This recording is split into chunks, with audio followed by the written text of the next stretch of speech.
I think if I were to kind of do this in sequence, I would say the first thing I want to know about leases or rentals is, in the state that I'm leasing the property to somebody else, are lessors required to remit tax on the cost purchase of that item being leased in that state? Or can they, or do they need to charge tax on the lease or rental of that property? Hello, you are listening to the Saltcast by Peisner Johnson, the sales tax people. And for the last 30 plus years, we have been providing sales tax solutions and peace of mind to everyone we talk to.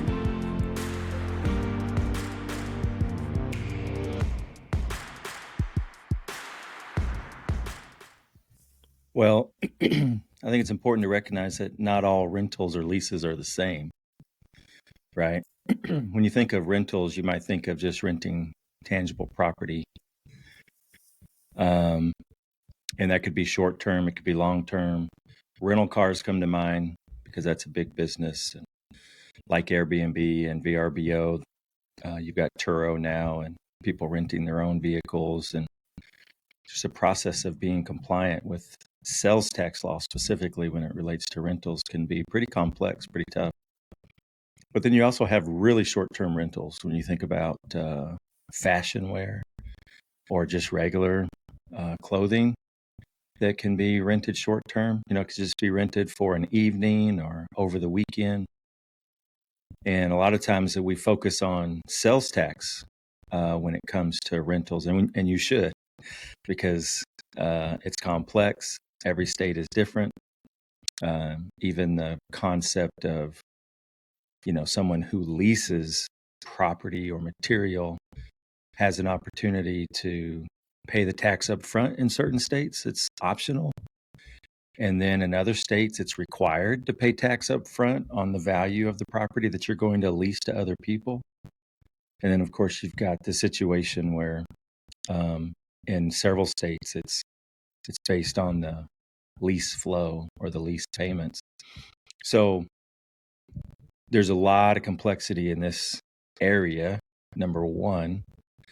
Number two, how do you break that down and figure out how you manage that, both as a lessor and as someone who might be renting property? But more important, it's for the lessor in this situation.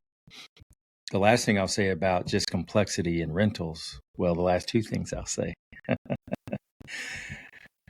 is you also have different types of rentals or leases.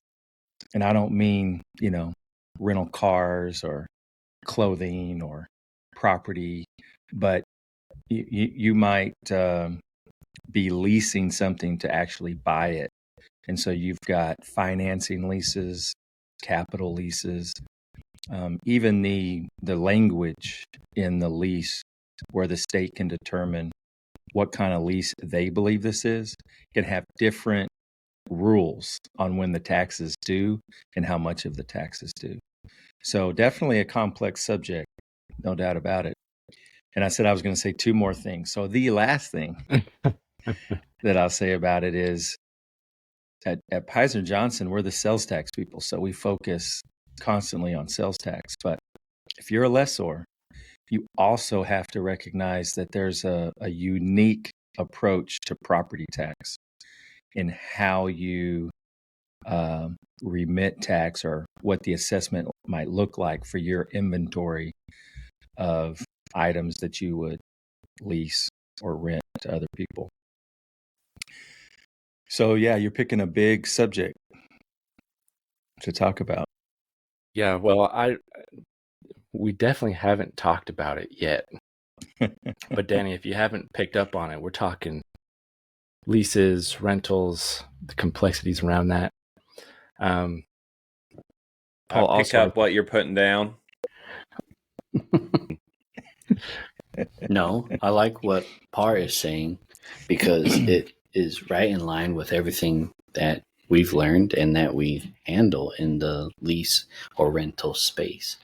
The other thing that comes up as we talk about conditional sales or capital leases or op leases is when you lease a operator with equipment. We've got a few contractors, right? Or you have an equipment company who leases their equipment. Well, are you leasing the tractor with the operator, or are you leasing the operator and he's just bringing the tractor along?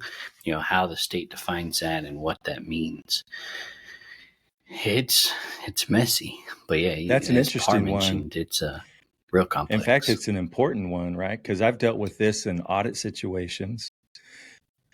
So what I'd like to do on this subject is provide some things that you need to be aware of, right? We're not going to answer the question in every state, in every situation. If you're a lessor, this is how you handle it, but we're going to give you some things to think about when it comes to leases. And Paul's right on this one, because this is often a situation in an audit, right? Maybe I'm doing some real property services, or I'm doing some construction or contracting, or maybe I'm even doing some like remediation. Like maybe there's been a spill of some sort, or I'm just trying to move stuff around a yard, or whatever the case may be. And I don't really have personnel that comes in and does that. I don't have my own equipment to do that. And so I can do a couple of things. I could rent a crane, or I could rent an earth mover, and one of my employees or myself could take that and operate it, right? I might need some special licensing, who knows? Or if I don't really have that expertise, nor do I have the time to operate that equipment, I can rent it with an operator. So when the operator comes along, and this is kind of a big deal in Texas, and it could be a big deal in other states, but when that operator comes along, and even if I'm controlling what the operator does, move this over here, pick this up, put it over there, I'm really buying a service. I'm not actually renting the equipment. I'm purchasing a service. Somebody's coming in and providing a service for me, and they're utilizing that equipment to do it. So equipment with operator, and they may be performing a taxable service. It might be taxable, but oftentimes they're performing a non-taxable service. And so it could be a situation where I don't owe any tax on the rental of the equipment, but I also don't owe any tax because they're providing a service that's not taxable. And that means that the lessor's got to recognize that there's some sort of a use tax or other responsibility on that equipment that's being provided with an operator. Right. So every time you're looking at any situation, you're looking at the seller or the lessor, and you're looking at the purchaser. And we're out of the world where we imagine how we buy something means that we don't have to pay any tax on it. So I don't know, 5 years ago, 10 years, it can't be 5 years ago because Wayfair is 5 years old. Let's say 10 years ago, Amazon's on the scene. It's growing. It's incredible. You don't just buy books through Amazon. You buy everything through Amazon. By the way, side note, did you know that their logo, so many great meanings within logos. You've got Amazon, and then you got the smiley face underneath it that looks like an arrow. It means that they sell everything from A to Z, and they deliver it with a smile. Don't know if everybody knew that. Anyway, Amazon comes on the scene, and everybody thinks I'm buying everything from Amazon because I don't have to pay for shipping, and there's no tax, right? How does Amazon get to sell everything tax-free? Well, it never was the case that tax wasn't due. It's just a scenario of the states are in a position that they really can't go after their individual citizens for the $100 or $1,000 or even $50,000 worth of Amazon purchases they made in a given year. They're just not going to do that. They don't have the resources to do that. So it's not that tax was never due. So now we live in a world with Wayfair and with companies literally being required to register and collect sales tax in states where they deliver products to their customers or provide services for their customers, where everybody understands tax is due on transactions that the law in that state imposes sales tax on. And so I know that's kind of a big wide circle to come back to the idea of leasing, but I think it's important to recognize that we're no longer trying to get something tax-free when it's actually taxable. We're really just trying to understand, is it due from the customer, or are there items that are used by a service provider where they owe use tax on the cost of the equipment or materials that they have? So getting back to leases and rentals, I think if I were to kind of do this in sequence, I would say the first thing I want to know about leases or rentals is, in the state that I'm leasing the property to somebody else, are lessors required to remit tax on the cost purchase of that item being leased in that state? Or can they, or do they need to charge tax on the lease or rental of that property? In my mind, that's kind of number one.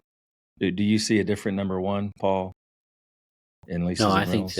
I think that's for sure right. And then you're going to want to understand whether, if you are responsible for collecting tax, then is it due up front on the entire amount of the lease, or is it due on the stream?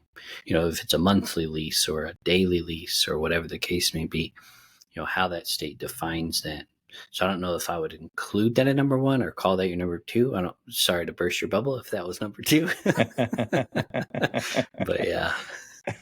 Yeah, well, that's always the second thing in sales tax, right?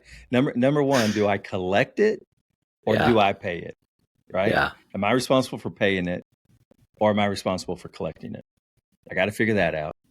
Then at what rate and at what amount? So I think, to your point, the second step in the sequence would be, okay, now I know who needs to pay it.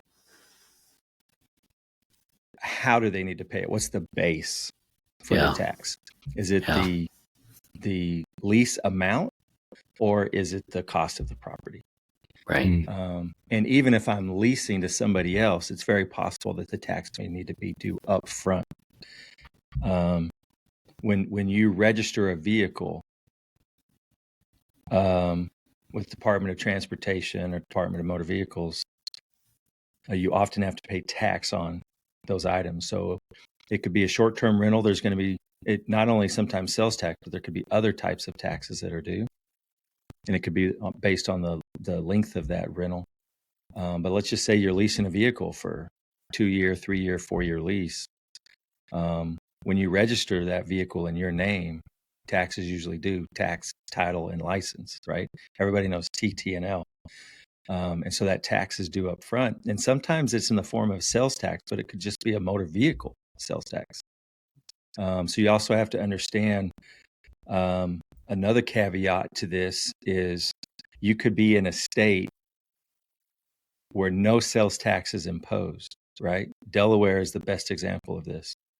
We always talk about the nomad states.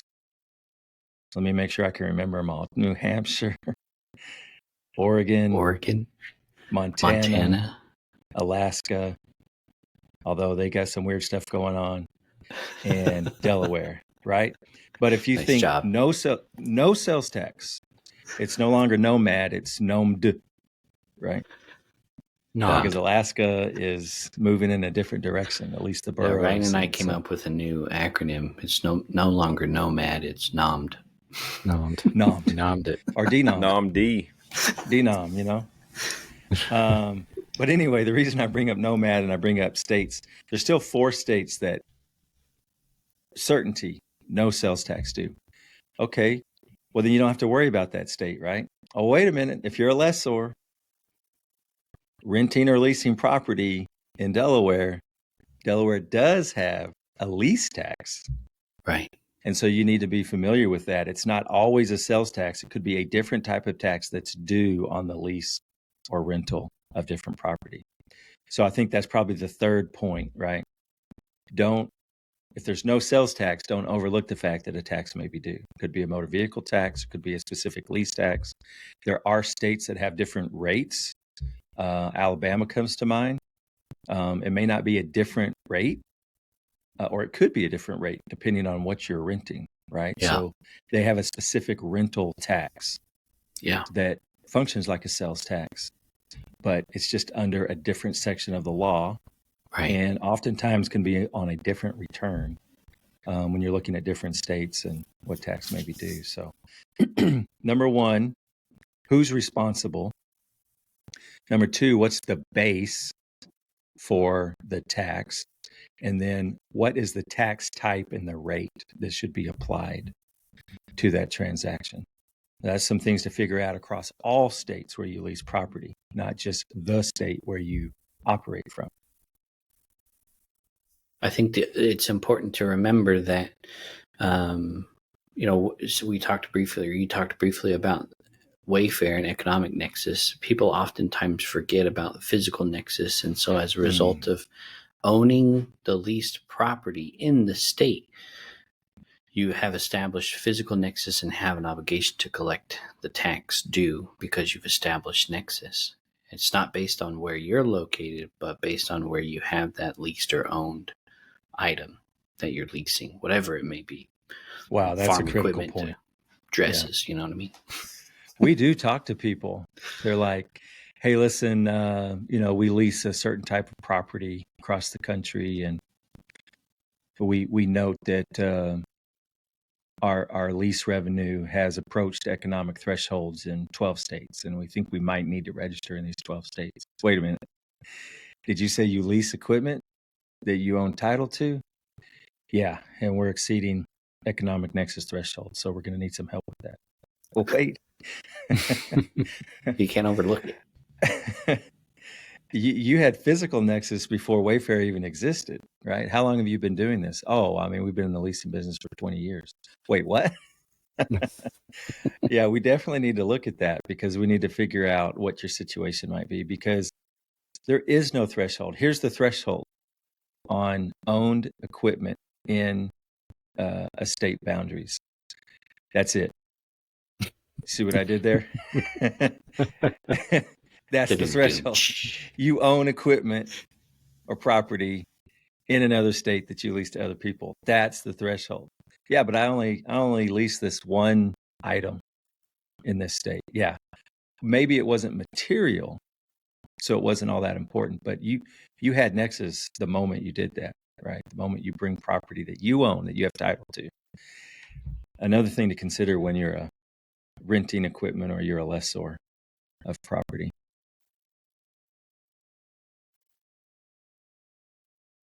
Huge. That's a really good point. Yeah. Yeah, I was flabbergasted as I was looking into this subject, because I remember working on a few different clients where they did have, they did rent vehicles or equipment and clothes, and that some states had different, they could have called it something different, and they had different rates. Like it could range from 4% to 1.5%. But I do have a question. Is this still considered like a sales tax? Is it reported on a sales tax return, or is it often a different return? More times than not, it's the same return. But obviously, as we talk about sales tax, it depends on the state. And there are states in which you would report rental or leases on a separate return at a different rate. And again, depending on the type of rental it is, it could be subject to, 1.5%, could be subject to 2%, 4%. Just depends on the state and how they get into the weeds of it in particular. In Alabama, Parr touched briefly on Alabama. You have the local jurisdictions in Alabama, and some of those local jurisdictions in Alabama will have also a separate return, separate rate, separate whole process for rentals and leases in a local jurisdiction. So, yeah, it gets really complex pretty quickly depending on where you are. For real. Oh gosh.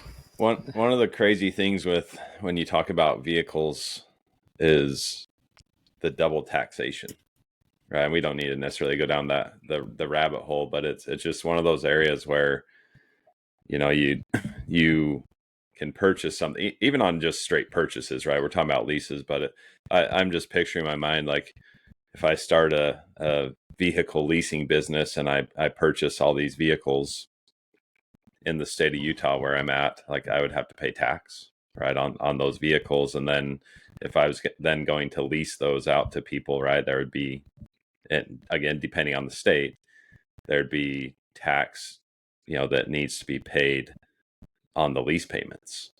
And of course, like manufacturers, right? These big manufacturers that do leases, that offer leases, there's some nuance there and all that, but it's one of those interesting areas of tax. And to make it even more clear, one of the things that's absolutely insane to me is when you purchase, like if I was just purchasing my own vehicle, right, and I go to the dealership and buy a brand new vehicle, and I'm going to pay tax on, say, $50,000 vehicle.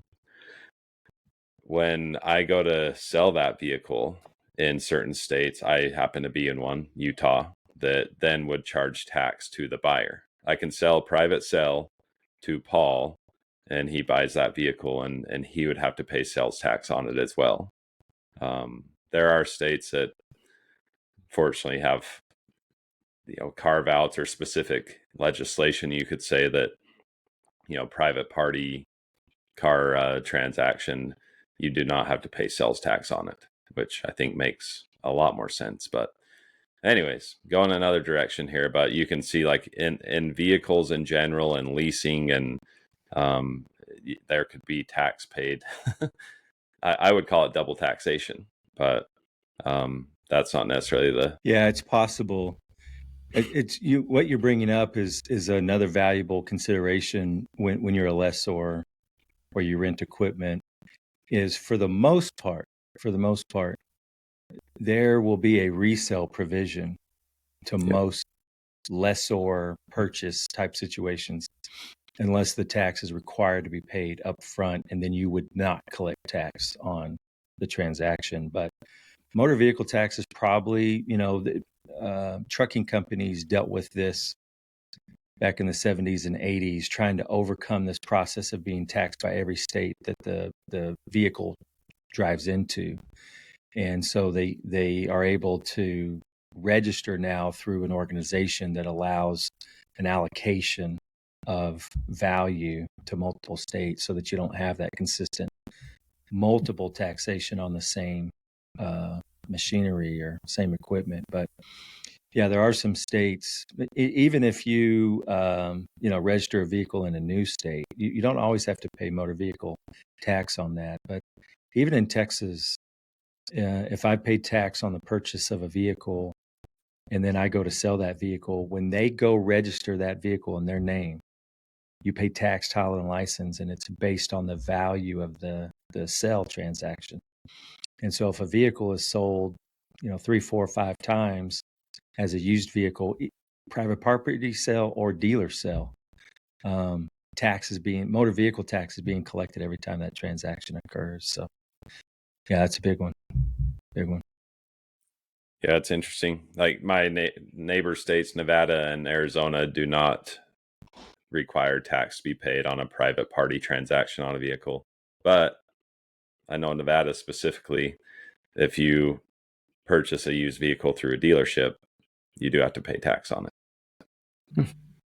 So it's an interesting nuance. And to the point of like leasing, it's super important. If you look at just tax in general, I often talk to people on our consulting calls, our What's Next calls, trying to help them wrap their heads around who is responsible to charge the tax and collect the tax, who's responsible to pay the tax. Well, generally speaking, the consumer of the product or service, right, if it happens to be a taxable service, is responsible to pay the tax. So who's ever providing that product to that person, to the consumer, should be collecting it.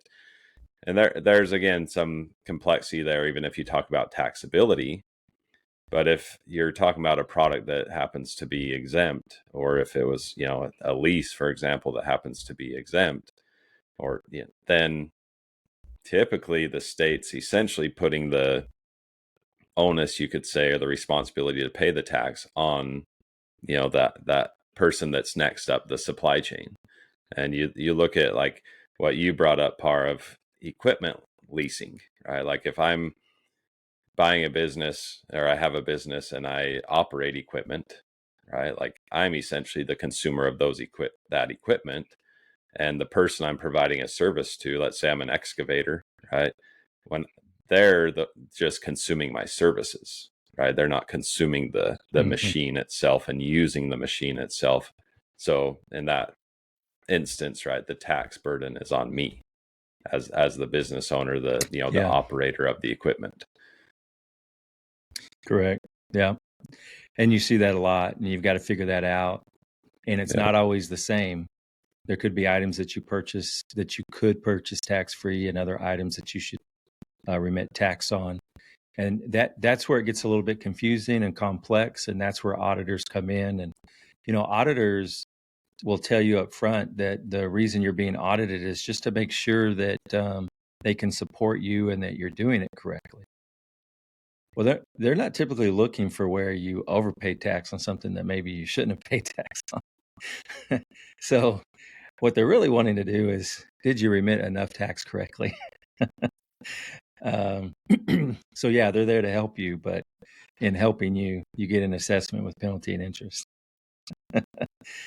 But that's the real struggle, is not being able to put a blanket certificate on it or a blanket answer. Paul was saying earlier, in sales tax, so often the answer is it depends, because it doesn't always just depend on the nature of your business overall in general as a blanket term.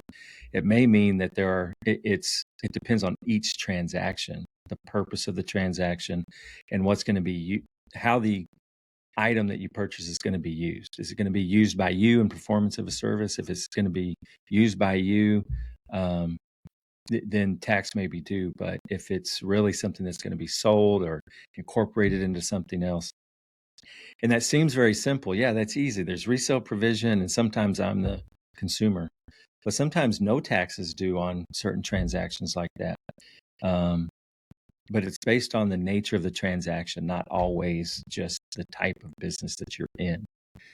Which, to your point, Danny, is why we have what we call What's Next calls, which are free consultations to talk through different issues or sales tax questions that you may have. I feel like we could probably have 3 or 4 podcast episodes on this particular topic. And it can get complicated fast, because a lot of companies probably don't only lease stuff, products and services, but also sell. So I feel like it get complicated pretty quick. But I agree. I think that's where a What's Next call comes in. Go over your particular situation and come out with the best answer for your particular situation.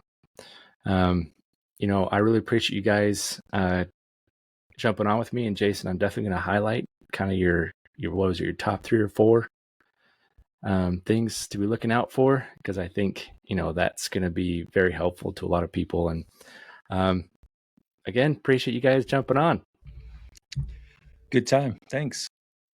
Thanks, Till Ryan. next time.